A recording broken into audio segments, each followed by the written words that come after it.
What we do every day matters. How we live each day, the things we prioritize, the values we focus on defines our life and determines our happiness. This video is not about how to be super productive or how to do more.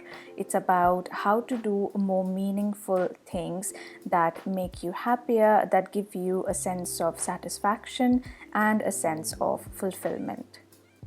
Hi everyone, welcome back to my channel. If you're new here, my name is Ankita. I live in Mumbai and I make videos about beauty, style and wellness.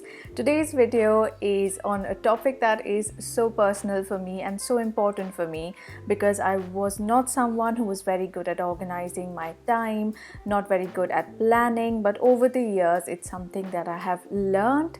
I have done a lot of research, a lot of study on this subject, and I feel like I finally discovered tactics that work for me and that help me stay very organized and plan my day in a very fulfilling way.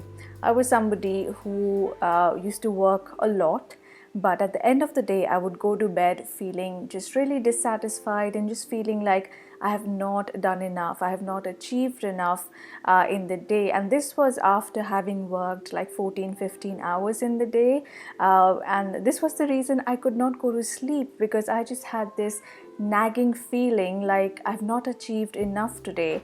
I'm happy to say I finally overcome that, and today I'm going to share with you what works for me. So this video is divided into 4 sections, and make sure you stay with me till the end of the video because I also have a little special surprise, a little gift for you, which I will talk about in the later half of the video. So in the first section I'm going to talk about how to plan. In the second one we're going to talk about how to identify your peak productive hours.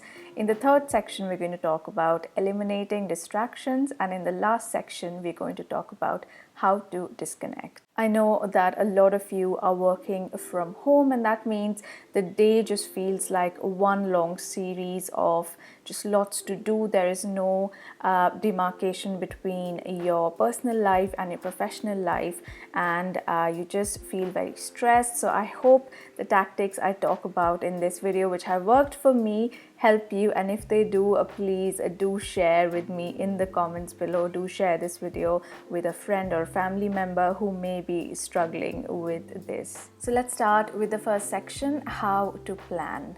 I have found that planning in the night really benefits me, so that when I wake up in the morning, I have a sense of purpose, I know what I'm going to do, and it eliminates all that decision making that you're supposed to do right when you wake up. And some of us are not at our peak mental energy when we wake up, so having to make a lot of these decisions on what you're going to do today can lead to a lot of time waste, and it can lead to confusion and a loss of focus. So planning ahead, planning in the night, setting aside about 20 to 30 minutes just to plan the next day is something that has really benefited me. So the first thing I do when I'm planning the next day is setting a daily highlight.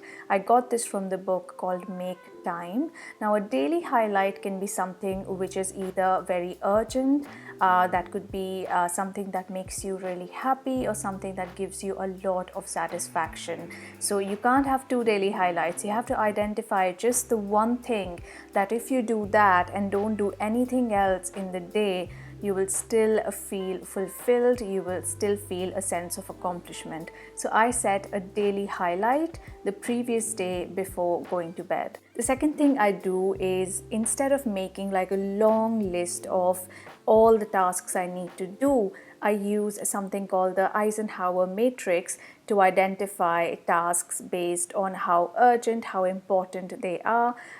This is a very, very useful tool that can help you prioritize your day. I'm not someone who believes in working like 24/7. I have found that a balanced life is what I need to be happier, and this tool has helped me really find that balance. Urgent matters are obviously matters that require your immediate attention. These are things you need to do right now. Whereas important matters are things that have long-term benefits that might align with your long-term goals and your life values, but they may not be most urgent. I think a lot of us get stuck in that cycle of just ticking off matters that are urgent and not important, or just trivial tasks which are not really high priority for us but just a priority for someone else, and we miss out on focusing on the tasks which may not be urgent but which have long-term benefits and long-term opportunities for growth. So prioritizing your to-do list in these 4 quadrants can help you identify what are the things that you need to do which are most effective and not necessarily most productive. Now, coming to the second section, which is identifying your peak productive hours. Now, this is very important, and I feel like I discovered this just really late in life. For a lot of people, they feel quite focused and have a lot of mental clarity in the morning, whereas a lot of people find that kind of mental focus in the night. And you might have heard people say, I'm an early bird or I'm a night owl, and this is now scientifically proven to be true. I can link you with a few books and a few videos that I watched about this that really helped me identify my working style. So for me, in the past, like when I was in school, when I was in college, I used to find it much easier to focus in the night. So I used to stay up in the night a lot.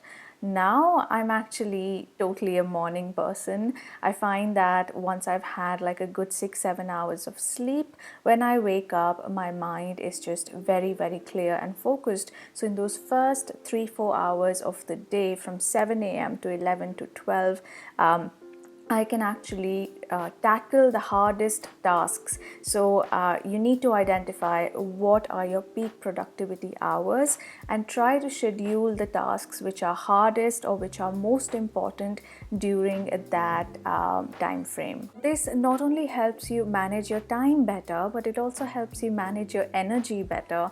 Now, I do believe that time is a very precious resource, but I think something that's more precious or more important to conserve is energy. I might have time at the end of the day, but I don't have any energy, evening onwards to tackle anything that requires a lot of focus. So managing your energy levels, especially for those of you who may be over 30 or 40, like I turned 31 this year, I find that managing my energy is much more important than just managing my time.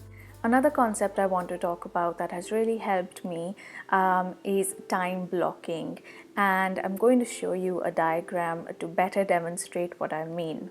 To put it very simply, you block a time for a certain task and you don't do anything else when you're doing that. This helps your brain focus, you work more effectively, and you don't have constant distractions that are taking you away from what you need to be doing. So it takes a bit of time to put this into practice. It's not that easy, but once you start doing that, you will see such a change in the way you work.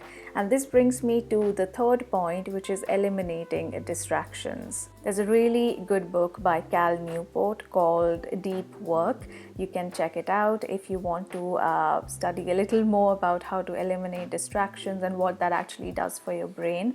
But I have found that when I want to really focus on something, putting away my phone really helps. Like when I'm shooting this video, I've put my phone in the other room. So for these few hours, I'm not going to be distracted by messages, calls, social media, and I can just focus on producing and shooting this video. So you might want to try that. For most of us, I think it's the phone, like unimportant messages, social media. We get sucked into this infinity loop of scrolling through Instagram or YouTube.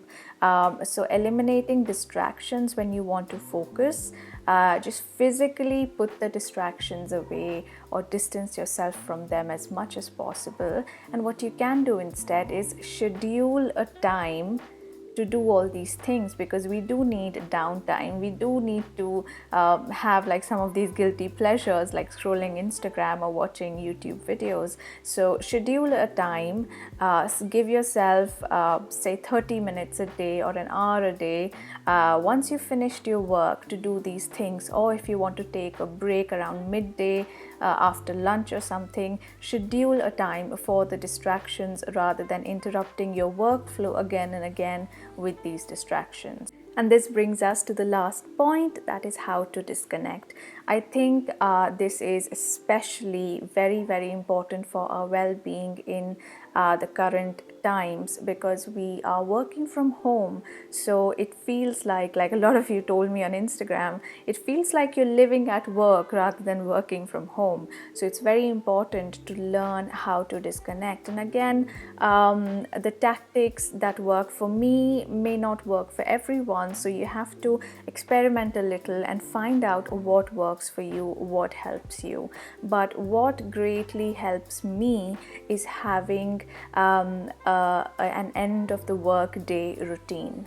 So my end of the work day routine is firstly putting away my work devices, or at least if I'm still on my laptop, I want to close all the work related tabs and just kind of physically have a bit of space from work. If you have a work laptop or a work phone, put those away, switch them off, put them in another room, and don't go back to checking that. Another thing that really helps me is having like separate zones within the house. You may not have the luxury of having separate rooms, but suppose you're working from the dining table.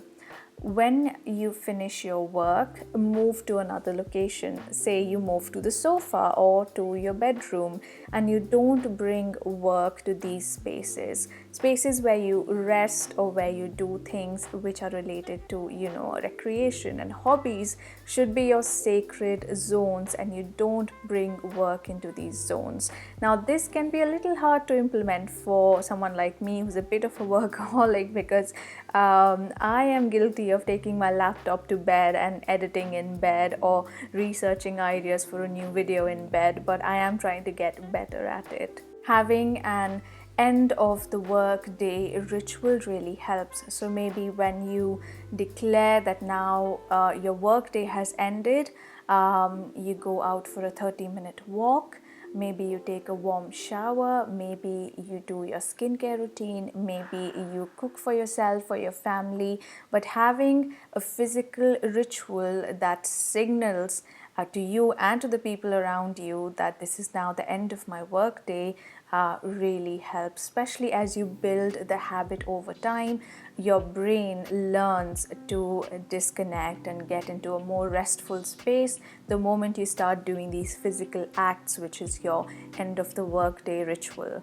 Now, when it comes to planning, you can use a digital app. You can just use a calendar on your phone.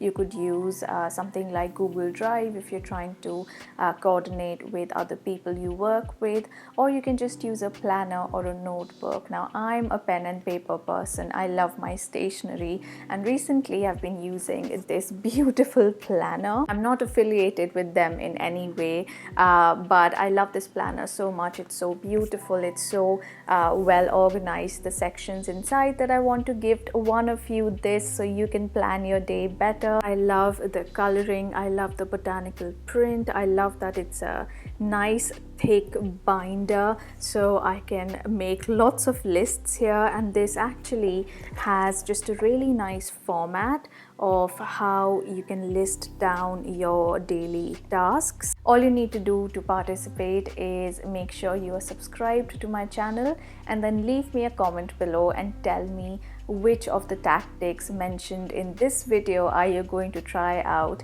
in order to be more organized in your day. The giveaway is on for 3 days. I'll be announcing the winner on Wednesday morning in the comment section on this video. So that is how I organize my day and the tactics that have worked for me.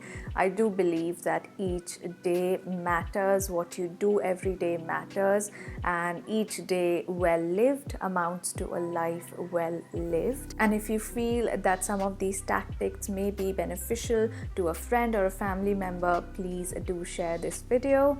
Thank you so much for watching. I will see you now on Wednesday. I'm uploading every Wednesday and Saturday at 7 p.m. So don't forget to tune in and do subscribe so that you're notified every time I put up a new video. Thanks for watching. I hope you have a great weekend. Bye.